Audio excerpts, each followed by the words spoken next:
Chapter 3 Classical Civilization, India.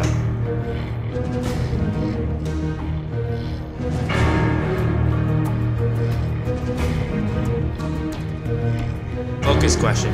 How did classical India and their ways of doing things affect India today? The Aryans who entered India at approximately 1000 BCE adopted a rigid caste system that was eventually later adopted by the Indians, especially the Mauryans and Guptas. The caste system became as a social ranking identification system where the warrior or governing class were at the top. Then came the Brahmins, traders and farmers, laborers, and lastly, the untouchables. The caste system promoted tolerance, allowing different social classes to live next to each other, separated by social structures.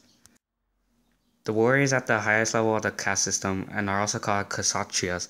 Initially, the warrior class was ranked the highest, but during the epic age, the Brahmins replaced us. Our army is consisted of elephants, infantry, and archers. The infantry protects the archers with javelins, swords, and shields.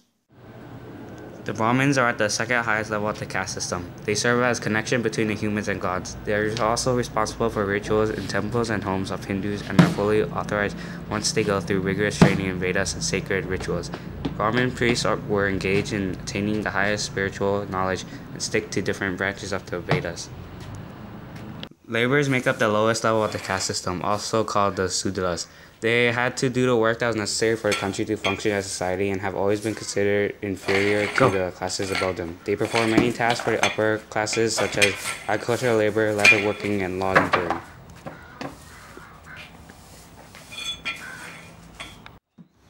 Merchants use both land and ocean routes of the Silk Roads, but mostly sea routes to the Middle East and East Asia. In exchange for other goods, they give them silk, dye, drugs, ivory, pottery, wine, metals, slaves, and gold. They were from the third class named the Vaishyas, which is very important to the society for bringing in goods to the people and providing the economy with money.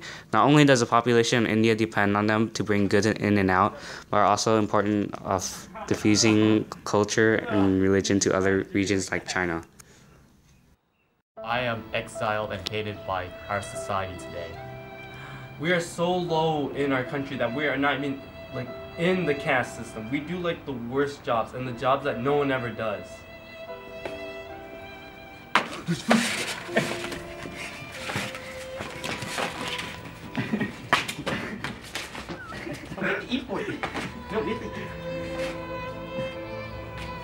Don't look at me!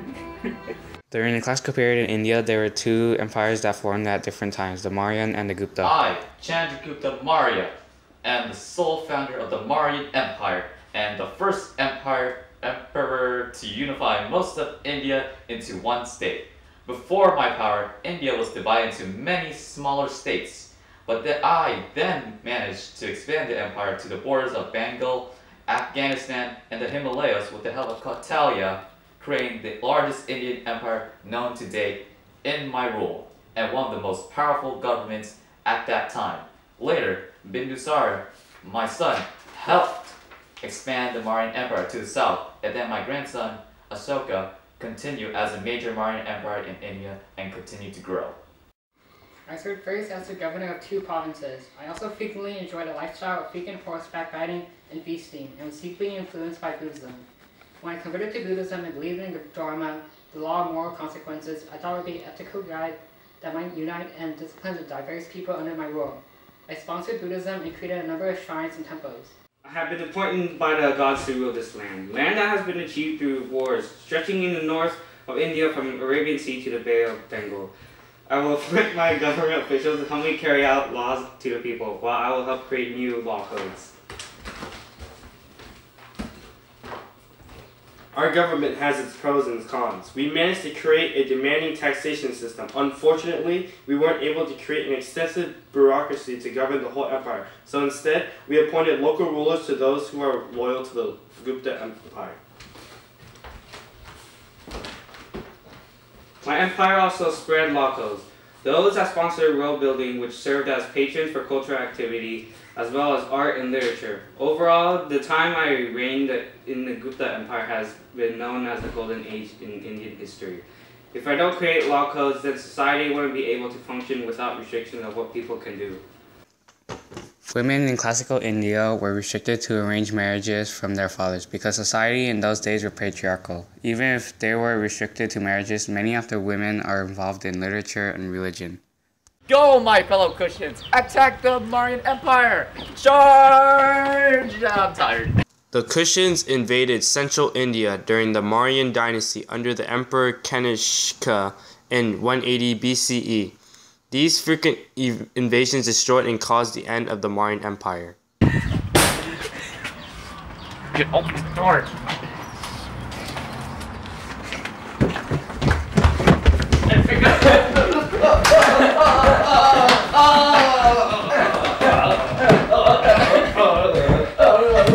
Buddhism was one of the religions that coexisted with Hinduism. Siddhartha Gautama, the founder of Buddhism, was first a Hindu monk and created Buddhism to provide an exit from suffering in life. Buddhists believed in a world beyond existence itself, also known as nirvana, which was the Buddhist primary goal to reach in life. Buddhism denied the caste system and also spread to parts of Southeast Asia, China, Korea, and Japan. Two major religions coexisted in India, Buddhism and Hinduism. Hinduism is the main religion of India and encouraged economic goals called artha and believed in karma. Also, Hindus believed in reincarnation, which is where the soul of the person either rises or falls. After many lives that Hindu goes through, the soul will reach full union with the soul of Brahma and worldly suffering ceases. However, sometimes when reincarnated, the Hindu will turn into an animal. Yes, I'm alive again! Wait, what am I? Wait, this something feels not right. Why am I pooping all over the place? Why do I have wings? Why do I have such a long neck? Why are there other geese? Why are there humans? Shiva, the destroyer and transformer, is the main god of Saivism that the Indians believe to destroy worlds and transform others. Saivism is a belief in a destroyer. In Hinduism, he is pictured by having a blue face, extra eye on his forehead, and carries a trident with him. Believing in Shiva helped people to understand who is controlling the forces of transformation and destruction. India traded and imported and exported many goods to and from countries such as China, North Africa, and the Middle East. They used the Silk Roads to trade a majority of their products, such as wine, drugs, gold, silk, and pottery. Much of their trade was by caravans, and their trade was also through ocean routes. The reason they traded was because they wanted other resources than what they had in store from India. For example, China had a monopoly on silk, and India really needed silk for their clothing and to show their luxury to the kings and emperors. Also, they were able to diffuse their culture to other societies, helping to gather more followers. Trading also helped create connections that could lead to alliances in the future of the nation.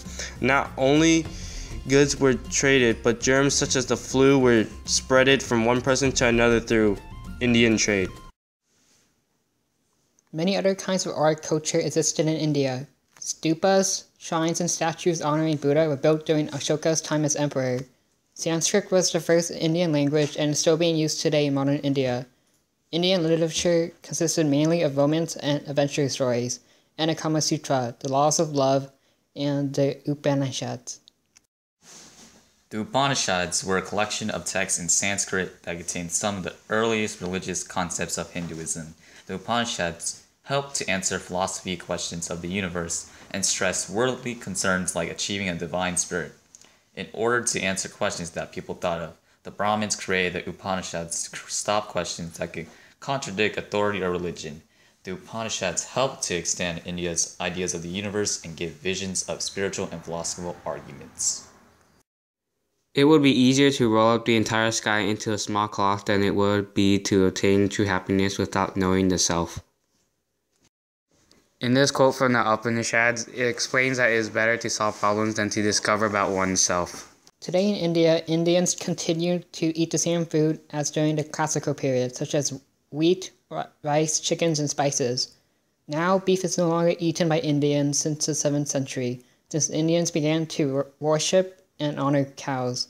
Many new languages and religions are now existing in India alongside Buddhism and Hinduism, such as Sikhism, Islam, and Christianity. India today is one of the most densely populated countries of the world and continues the way of life that did so since 300 BCE.